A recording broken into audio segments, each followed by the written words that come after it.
Sekarang sangat sulit kita mendapatkan dana dari pemerintah lewat APBN sehingga kami harus mencari sendiri. Dan tarif kita ini termasuk tarif yang murah di Indonesia. Kita rata-rata hanya 4.500 per kubik meter. Terjadi pembengkakan sebagian besar yang kami data yang ada di kami itu terjadi kebocoran di jaringan di rumah kita. Jadi kami itu biasanya mengukur air itu waktu dia lewat meter. Setelah meter itu adalah tanggung jawab pelanggan. Pernah dulu kami buka Paramat, kita buka ya Mbak Mita ya, dari 10 komen itu 15 yang menyalahkan kita. Bongok lah, lolo lah, kate aguk lah, baju comberan lah. Nah. Assalamualaikum warahmatullahi wabarakatuh, pemirsa Info Sumsel TV dimanapun berada. Kembali lagi bersama saya Mita dalam obrolan terhangat dan juga terupdate, di mana kali ini kita kembali kedatangan salah satu narasumber yang tentunya akan memberikan informasi-informasi yang bermanfaat nih bagi saya, bagi pemirsa yang menonton. Karena narasumber yang hadir hari ini itu punya kedekatan pemirsa dengan kehidupan kita sehari-hari. Kita nak makan, kita nak minum, kita nak mandi, kita nak berkegiatan, itu tuh punya kedekatan dengan kita. Makanya jangan kita ikutin, jangan kemana-mana, kita ikutin terus obrolan ini, karena KG juga pasti akan ada kiat-kiat, terus tuh bakal ada pesan-pesan yang tentunya apik. Nah, sekarang kita langsung deh kenalan sama narasumber kita, yaitu Dirut PDAM Tirta Musi, Bapak Andi Wijaya. Selamat sore Bapak. Sore. Sehat Bapak? Alhamdulillah sehat. Senang sekali rasanya bertemu sama Bapak, sebuah kehormatan ya, kita dalam keadaan sehat bisa ketemu gitu. Nah jadi Bapak, seperti mungkin yang sebelumnya sudah kita sampaikan, kita hari ini ada podcast nih, ngobrol-ngobrol asik seperti itu kan. Apalagi Mita juga salah satu pelanggan dari PDAM yang setiap harinya pasti mandinya pakai air, minum juga pakai air, masak juga pakai air ini. Mungkin kita langsung aja kita ngobrol ya Pak ya. Ini Pak Andi Wijaya, sebelumnya ini kan merupakan Dirut dari PDAM Tirta Musi di Palembang nih. Mungkin bisa sedikit bercerita tentang sejarah PDAM yang ada di Kota Palembang ini seperti apa sih Pak? Kita perlu tahu ini. Baiklah, terima kasih. Pertama saya atas nama perusahaan berterima kasih atas undangan dari Info Sumsel. Karena dengan acara ini kami bisa memberikan informasi kepada pelanggan kami yang biasanya kami sebut dengan sahabat Banyu. Nah, sahabat Banyu. Ya seperti Mbak minta informasikan tadi, memang air ini merupakan kebutuhan pokok kita. Jadi 60% tubuh kita ini terdiri dari air ya. Kemudian lagi sejarah dari PDAM, kalau dulu namanya PDAM sekarang sudah Perumda ya, Perusahaan Umum Daerah. Dulu memang sejak zaman Belanda, zaman kolonial itu 1928 sudah didirikan. Salah satu peninggalannya adalah kantor wali kota itu yang disebut dulu kantor ledeng. Itu kemudian juga ada instalasi pengolahan air kita yang bersejarah yang waktu di zaman kolonial itu yang di Penjaringan di Bombari.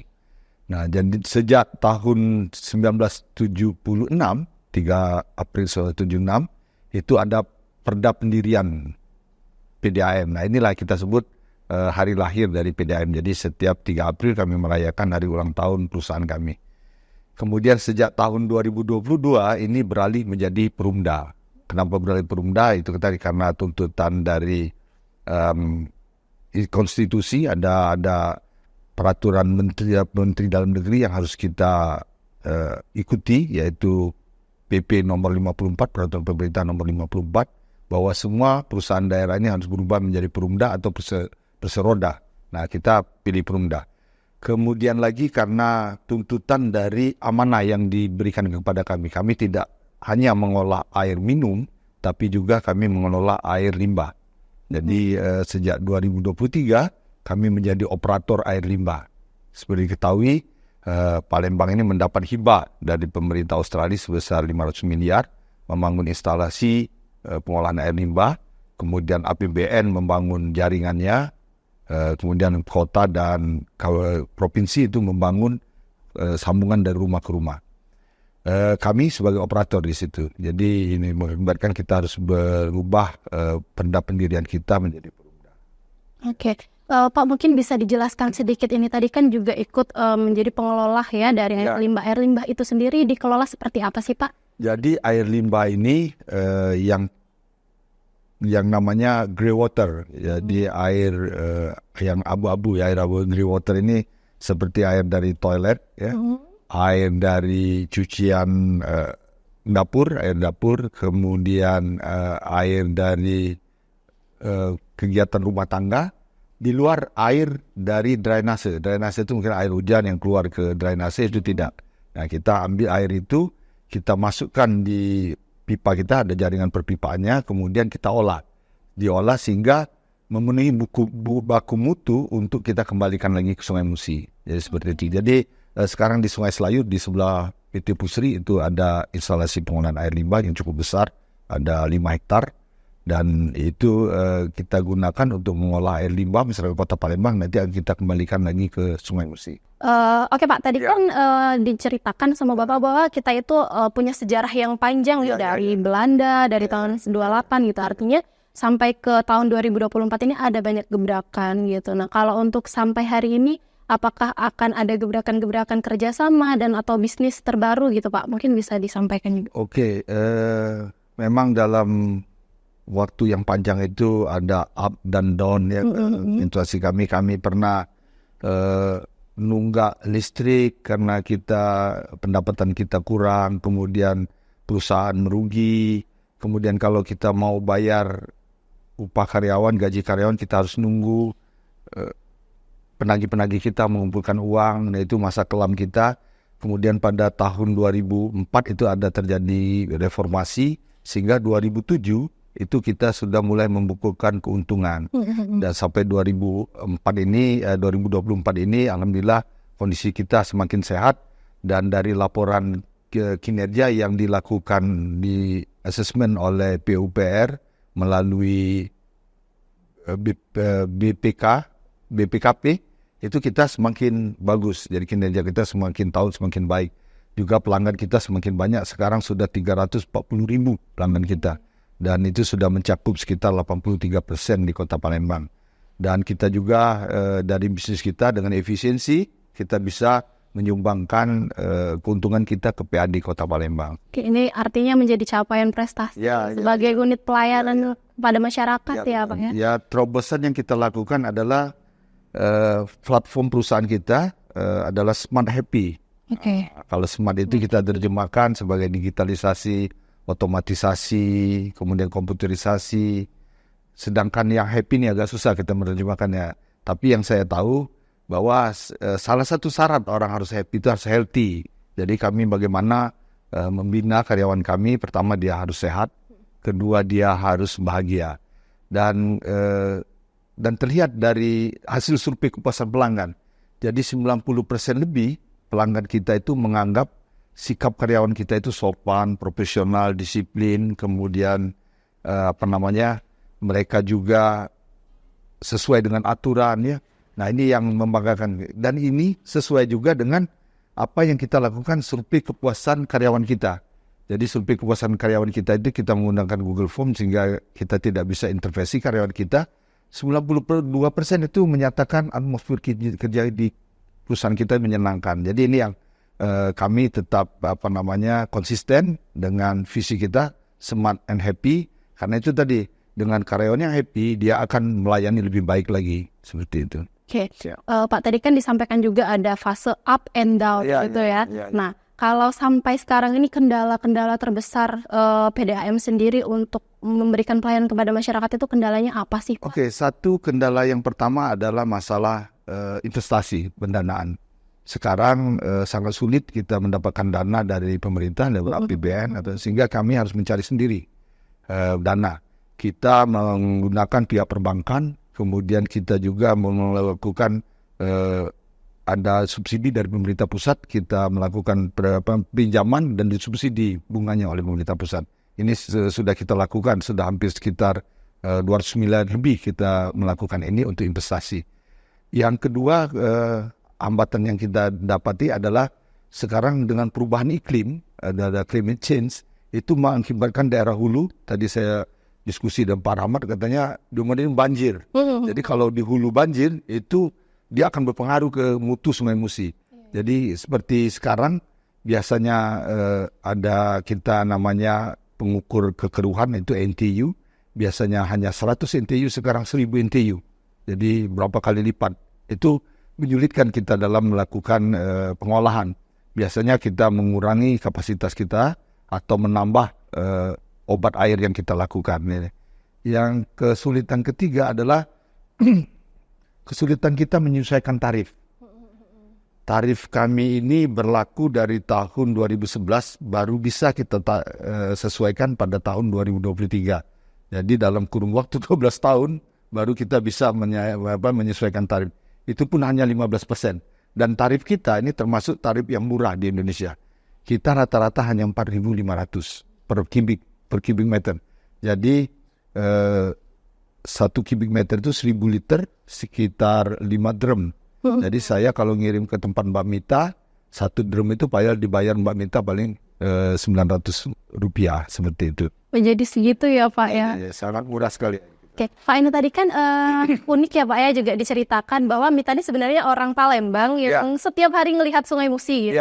Tapi mungkin juga beberapa dari masyarakat mungkin baru memahami bahwa oh ternyata air kita itu bersumber dari air Musi itu sendiri sebagai sumber kehidupan ya. Kalau Sungai Musi ini kan sumber kehidupan kita di Palembang gitu. Mungkin bisa dijelaskan sedikit Pak, ini proses penyulingan air sampai akhirnya dari Sungai Musi jadi ke rumah tuh jadi bening, bisa diminum, bisa dikonsumsi, itu seperti apa Pak? Ya, jadi kita ngambil air baku kita dari Sungai Musi, sebagian besar ya dari Sungai Musi. Tapi ada yang sebagian dari Sungai Ogan, sebagian ada dari dari Sungai Borang, tetapi sebagian besar itu dari Sungai Musi. Air itu kita ambil, kita sebut dengan intake, ada instalasi kita namanya intake, itu ada pompa. Ada pompa besar, itu ngambil air itu kita alirkan ke instalasi pengolahan kita. Di instalasi pengolahan ini kita bubuhkan obat untuk dia mengalami koagulasi. Setelah mengalami koagulasi, dia akan membentuk flokluasi. Kemudian ini kita melakukan sedimentasi atau apa bahasa itu sedimentasi? Saya lupa malah. Pengendapan. Melakukan pengendapan. Setelah dia terendap, yang membentuk, dia akan membentuk lumpur, nama kita sebut selat. Nah, selat ini akan kita keluarkan, kita bersihkan. Kemudian airnya kita alirkan di penyaringan. Nah, tempat nyaring kita ini kita sebut proses filtrasi. Itu ya seperti filter biasa, ada pasir kuarsa, ada koral, ya seperti itu ya. Nah, setelah dia lewat filter, itu akan kita bubuhi lagi dengan gas klor. Gas klor ini adalah senyawa untuk membunuh bakteri atau jamur. Ya, jadi setelah itu kita tambah lagi kapur untuk dia pH-nya menjadi pH netral. Sehingga kalau Mbak Mita pakai sabun, dia akan mudah berbusa. Tapi kalau pH-nya terlalu rendah atau terlalu tinggi, itu akan sangat sulit seperti itu. Dia tidak bisa menjadi pencuci yang baik. Kemudian dari proses itu, kita yakin kalau di instalasi kami ya, kita bisa minum gitu. Bisa kita langsung minum. Bisa untuk konsumsi ya Pak? Langsung kita minum, tidak usah dimasak. Tetapi kalau sudah di rumah-rumah Mbak Mita, rumah Pak Rahmat, rumah pelanggan, kami masih kurang yakin dengan jaringan pipa kita. Mungkin ada kebocoran ya, sehingga dia bisa terkontaminasi waktu di perpipaan. Nah, itu yang kita tidak menganjurkan untuk diminum langsung. Tetapi kalau di instalasi-instalasi kita, kami jamin itu dia siap minum. Dan itu sesuai dengan Permenkes. Jadi peraturan pemerintah kesehatan, itu dia harus sesuai. Kalau tidak sesuai, tidak kami keluarkan.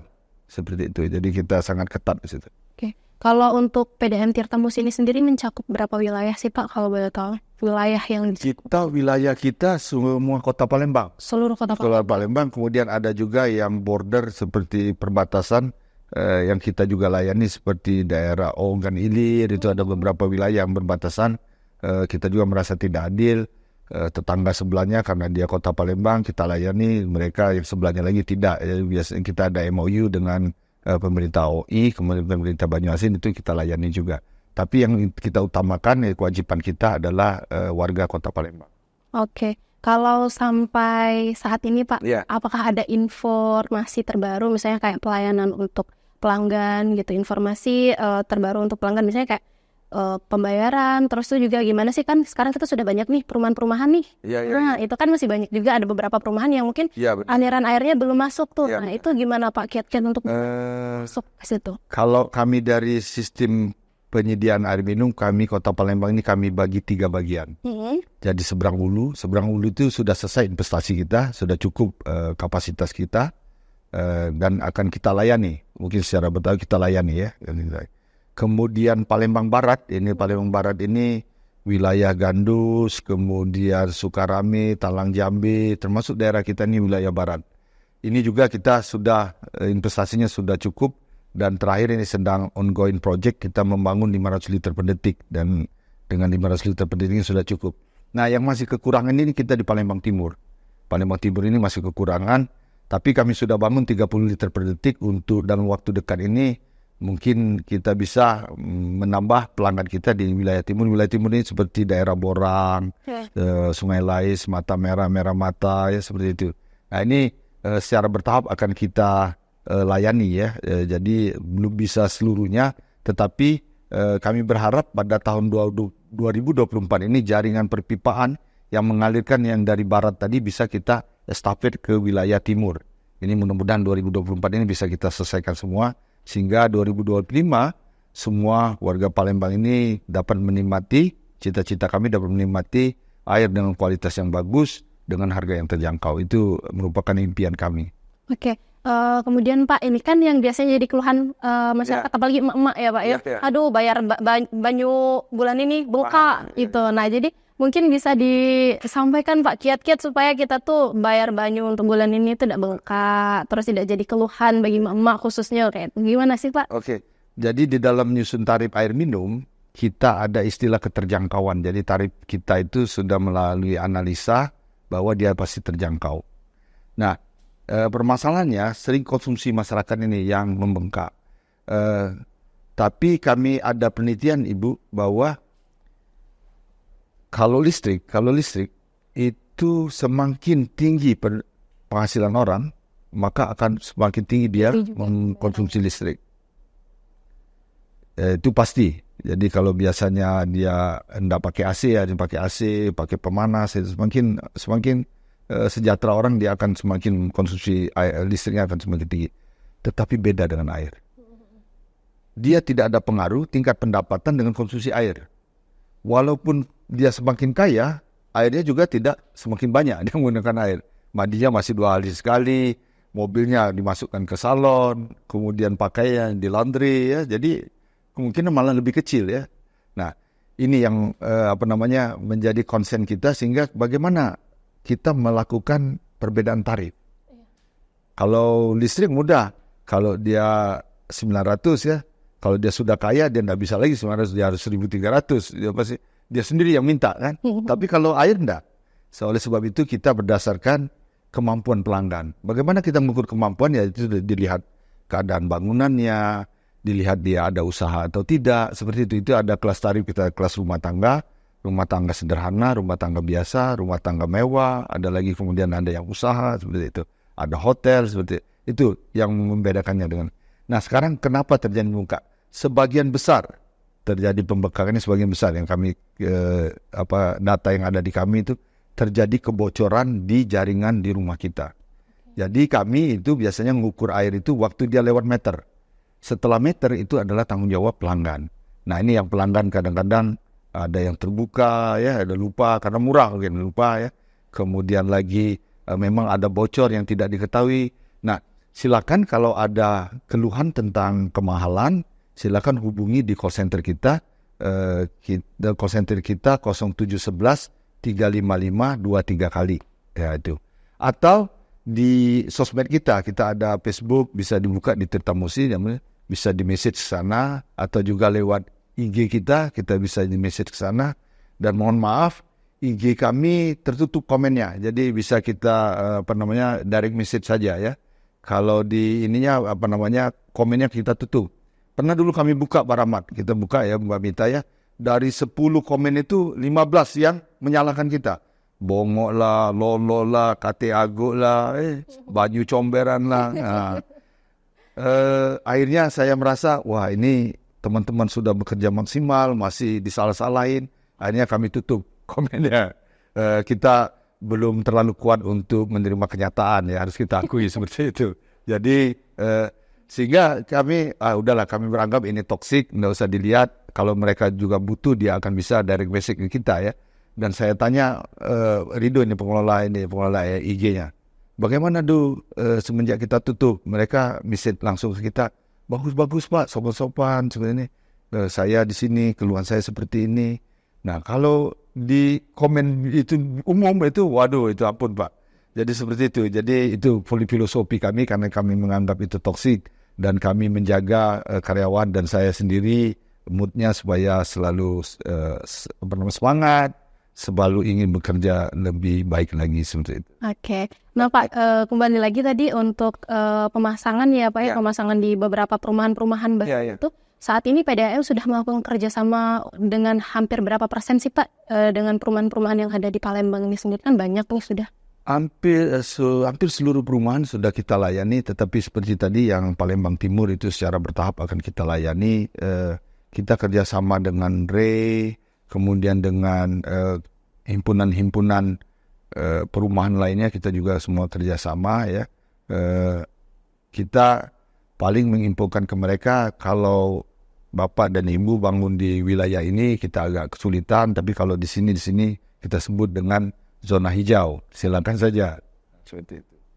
Oke, kemudian Pak ada kan juga yang menyebutkan bahwa di Palembang ini kan juga didominasi dengan kawasan rawa-rawa ya Pak ya? Iya benar. Nah, apakah air rawa-rawa itu juga bisa untuk dijadikan pengaliran atau memang kita cukup satu di Sungai Musi itu aja sendiri? Kita cukup menggunakan Sungai Musi karena kalau tidak terjadi kejadian yang istimewa, Sungai Musi itu merupakan sumber air baku yang bagus. Dari segi kualitas, kuantitasnya cukup. Oke, juga banyak nih Pak. Kalau kita tahu nih banyak perumahan juga yang punya sumur bor sendiri. Padahal di kawasan itu kan kawasan tanah timbunan yang sebelumnya rawa-rawa gitu. Nah, kalau misalnya untuk air-air seperti itu sendiri, kalau misalnya dikonsumsi sama masyarakat, apa sih Pak yang dampak yang akan dirasakan? Kalau itu karena saya tidak pernah melakukan analisa kualitas air yang bor ya. Tapi kalau yang bukan bor, yang sumur gali, kita punya beberapa datanya. Pertama dari sisi pH-nya sangat tinggi, kemudian kandungan besinya juga tinggi. Oke. Gitu. Kalau yang air bor kami belum melakukan. Tetapi kalau air kami jamin karena kita ada analisa setiap produk kita yang kita keluarkan, kemudian juga kita melakukan sampling di rumah-rumah masyarakat, di pelanggan kita untuk menjamin bahwa air kita itu mutunya memang sesuai. Oke, sudah sesuai semua. Artinya memang kita pengen ngasih pelayanan yang terbaik bagi masyarakat. Kalau kata Bapak tadi yang smart healthy ya, pokoknya kita udah bahagia, pasti kita juga happy. Oke, mungkin terakhir Pak, apakah ada pesan yang ingin Bapak sampaikan ke pelanggan-pelanggan yang ada di Palembang ini terkait dengan penggunaan air sendiri? Oke, yang pertama kami berterima kasih dengan pelanggan di Kota Palembang ini. Kalau saya melihat survei atau misalnya ada expert yang datang ke Palembang ini, mereka heran melihat bagaimana efisiensi penagihan kita. Jadi masyarakat Kota Palembang ini sangat disiplin membayar air minum. Lebih dari 90%. Ini di Indonesia termasuk hebat. Ini saya harus mengucapkan terima kasih. Yang kedua, kami menghimbau jangan terlambat bayar, karena kalau kita terlambat bayar kita akan kena denda 10%. Kalau lewat 3 bulan itu akan kena putus sementara, akan disegel dan kita harus bayar Rp150.000 untuk membuka segel. Kemudian kita juga harus bayar denda tadi. Kemudian kalau lebih lagi dari putus sementara 2 bulan setelah putus sementara kita akan kena putus permanen. Ini yang lebih berbahaya lagi. Kalau kita ingin berlangganan lagi, kita harus bayar lagi seperti pelanggan baru. Oke. Jadi itu. Yang ketiga, hemat. Karena kita tahu fresh water ini hanya 3% di atas dunia ini. Sisanya ini adalah air-air yang sebenarnya tidak bisa kita olah. Air laut bisa kita olah, tapi sangat mahal sekali. Kemudian tadi air dari dari rawa yang tidak bisa itu ya. Dan fresh water itu hanya 3%. Untuk itu kita harus tetap berhemat air. Jadi gunakanlah air dengan sebijak mungkin ya. Jangan sampai kita buang-buang air karena masih ada beberapa saudara kita yang belum dapat air. Kalau pelanggan kita bisa berhemat, kami bisa membagi air ini ke pelanggan yang lain. Oke. Oke Pak Andi, mungkin itu saja obrolan kita. Oh ya, terima kasih kali ini. sekali. Kita obrolannya singkat tapi bermanfaat dan juga jelas ya Pak ya. Ini juga tentunya akan bermanfaat bagi pelanggan-pelanggan, apalagi terkait dengan pembengkakan pembayaran tadi, kiat-kiat dan segala macam. Gitu. Terima kasih banyak. Ya, terima kasih. Ya, kalau masih ada yang belum jelas, silakan di IG kami, di Facebook kami, atau ke call center, kita akan layani. Oke, siap. Jadi baju saya, liburan saya, makan saya dari pelanggan. Jadi pelanggan itu adalah yang utama bagi kami. Pelanggan adalah raja ya Pak? Iya, benar. Oke, baiklah pemirsa Info Sumsel TV. Itulah tadi obrolan kita langsung dengan Dirut PDAM Tirta Musi Palembang, Bapak Andi Wijaya. Tentunya bermanfaat sekali khususnya bagi emak-emak nih yang galak rewel, ngapa pembayaran tiap bulan bengkak. Nah, artinya tadi sudah disampaikan juga sama Bapak Andi bahwa kita perlu berhemat dalam menggunakan air, bijak tentunya. Oke, saya Mita Rasnita, kita akan kembali lagi di obrolan-obrolan selanjutnya. Sampai jumpa.